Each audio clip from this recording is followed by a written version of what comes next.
La plupart des langues utilisent des signes graphiques particuliers pour préciser ou modifier la prononciation d'une consonne ou d'une voyelle. Le français est particulièrement riche en signes graphiques.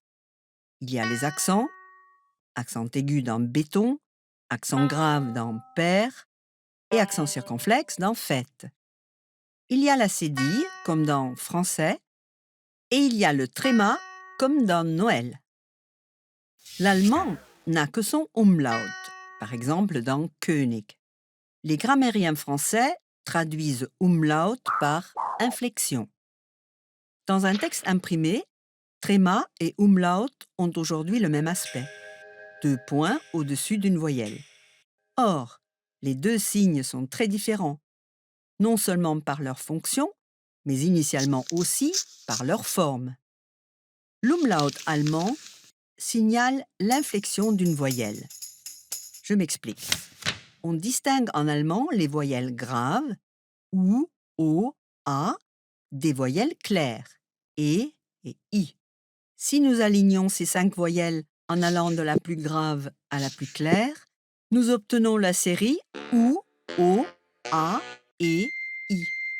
Dans la langue parlée, une voyelle grave peut s'infléchir vers le haut, c'est-à-dire devenir plus claire, quand elle est suivie d'une voyelle claire.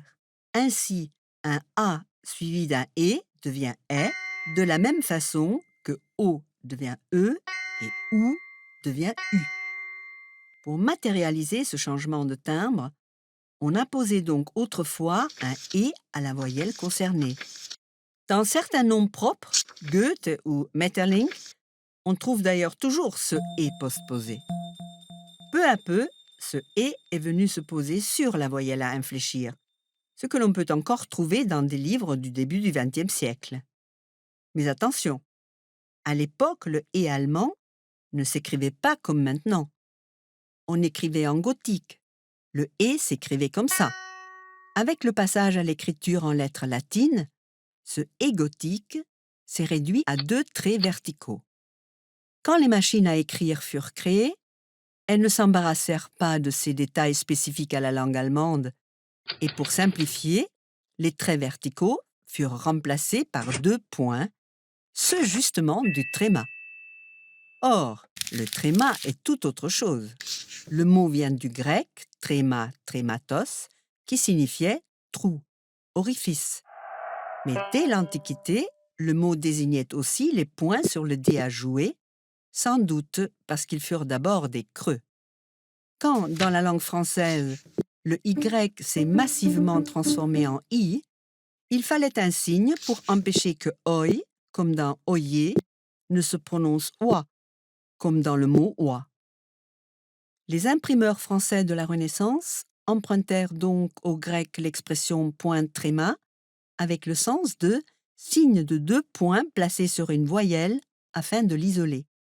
Ainsi, mais se distingue de maïs, le moi de Moïse, etc. Avec la standardisation des claviers d'ordinateur, l'avenir de tous ces signes graphiques est pour le moins incertain. Les Allemands, en tout cas, pourront toujours revenir au « et » postposé pour remplacer l'umlaut. Ils le font déjà d'ailleurs. Ainsi, vous ne ferez jamais de faute d'orthographe en écrivant König, le roi, König.